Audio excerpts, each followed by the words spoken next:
A second, I wanted to check. I wanted the ears to be shrunk because it's cute. Okay, have you pressed record? Ages ago. Hey, Happy New Year! Happy New Year.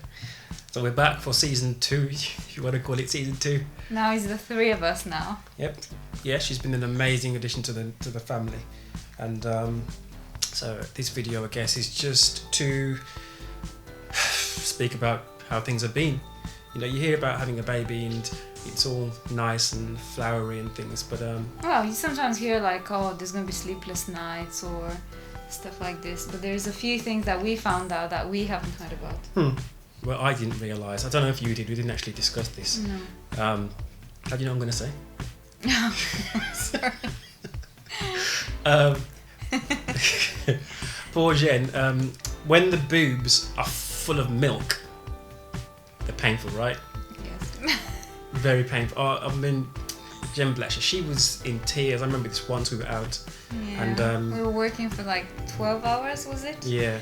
And I think, you know, they start filling up, and I didn't obviously think about bringing a machine because I was like, okay, what was the worst that can happen? They're gonna leak a little bit. I've taken precaution about that, but I didn't think that they're gonna get so full up that it would be so painful that It's like rocks, isn't it? Yeah, I mean, I wanted to cry out of pain. I just did not expect it. Yeah. So what Jen does now is she would make a plan in your day to express, and those, I didn't know what express meant. Basically, it's when you attach a machine to your boob and it sucks the milk out. It's called, I don't know why it's called expressing. So Yeah, I don't know either. so yeah, that's planned into the day to express. And of course, again, something else we didn't know, which is related to that. What was it? The more Supply and demand. Yeah. Yeah. So if you're feeding the baby and you're producing as much as the baby needs, but if you want more, like if you want to freeze for the future, or she agrees, or anything like this, you have to obviously express, which means that you're making your body think that you need extra.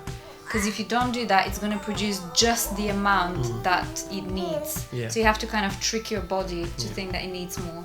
And apparently, is it true that you have to get your body into a routine of expressing at certain times? Otherwise, in a few months' time, you wouldn't be able to produce more. It would be a That's set what I amount. heard. Yeah. Right. Because you'll be too late, and your body will be like, "What are you trying to say to me? I know that nothing is going to come out, basically."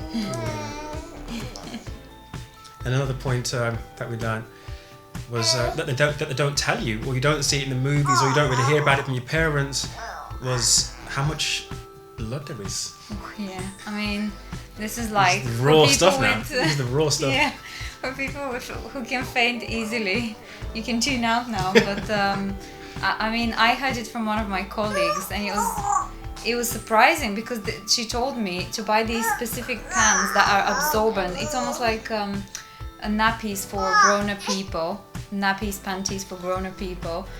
Because there's going to be a lot of blood, and I was like, okay, maybe there's going to be a lot of blood in the next 5-10 hours, but it was like at least a week and a half for me. Yeah. And it was like a lot of blood, and you know, as a woman you're used to blood, but this is like next level blood. You don't hear that kind of thing.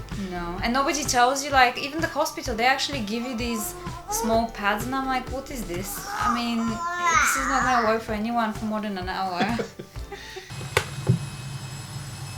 What I found astounding almost is the realization of how much the baby is still developing after its birth. Because you know, if the baby's in mommy's tummy for 9 months, and you almost think that when she comes out, she's going to be ready, you know, everything is functioning properly, she's ready for the world.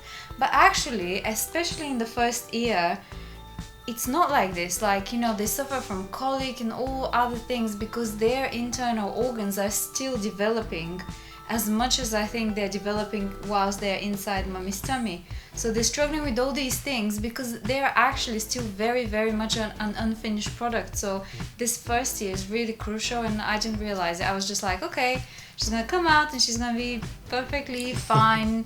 You know, nothing else needs to develop because, yeah.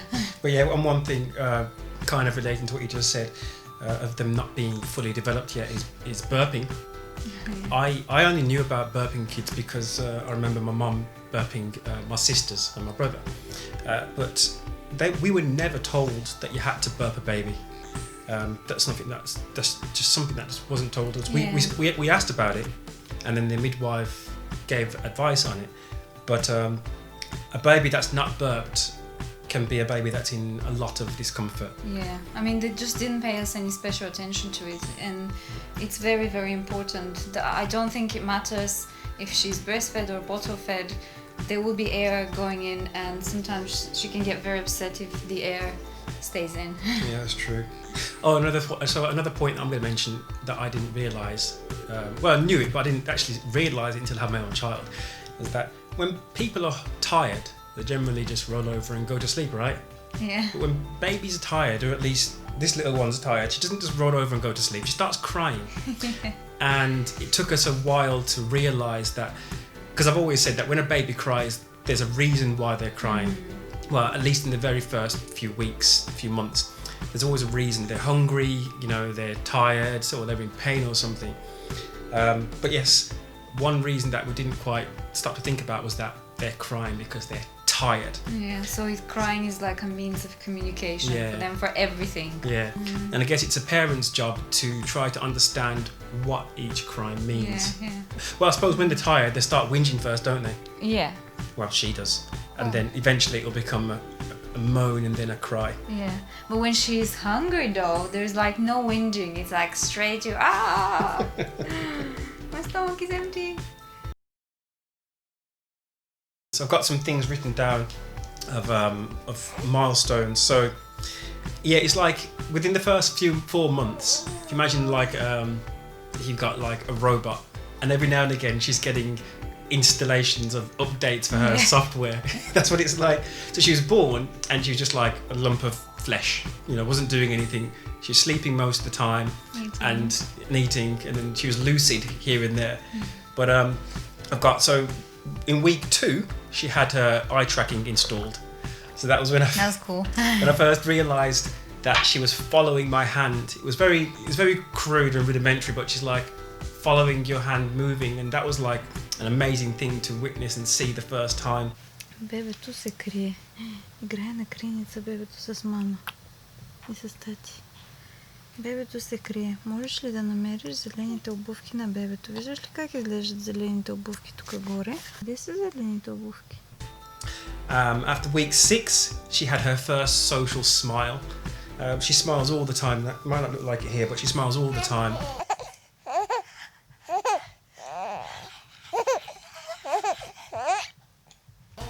When she sees people and talks as well. Week 6 as well, she started to talk in baby language. She's babbling. In the 10th week, she first imitated a sound, and that was, I remember that night. Agu. Agu was her first official word. So it was very nice because she looked at my mouth for a while, like really, really intense. And then she repeated what she saw. Yeah. And since then, she just likes repeating it. She was staring at the mouth and she was like, "Agu." It was very cute. And Jen nearly fell off her chair. And then in the 12th week, that was when she first started focusing and reaching out to grab things. She's grabbing her. You have to watch our hot cups of tea and things like that. So she hasn't officially started to roll over yet, but she can hold her own neck weight, and she's progressing very well.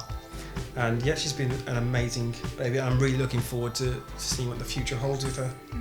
Looking forward to teaching her to ride a bike, teaching her to play chess.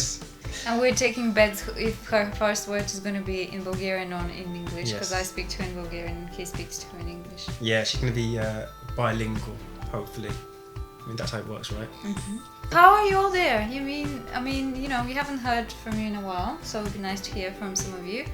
And tell us how was your New Year's, and also if you have babies, if there was any fun things that you've noticed after the baby was born but you weren't expecting before. Yep, that's true. So I think that's about it, really. Yeah. Big shout out to Michaela and Heidi and everybody else that's been asking about the videos, but those two specifically. But yes, take care anyway. Bye. Bye.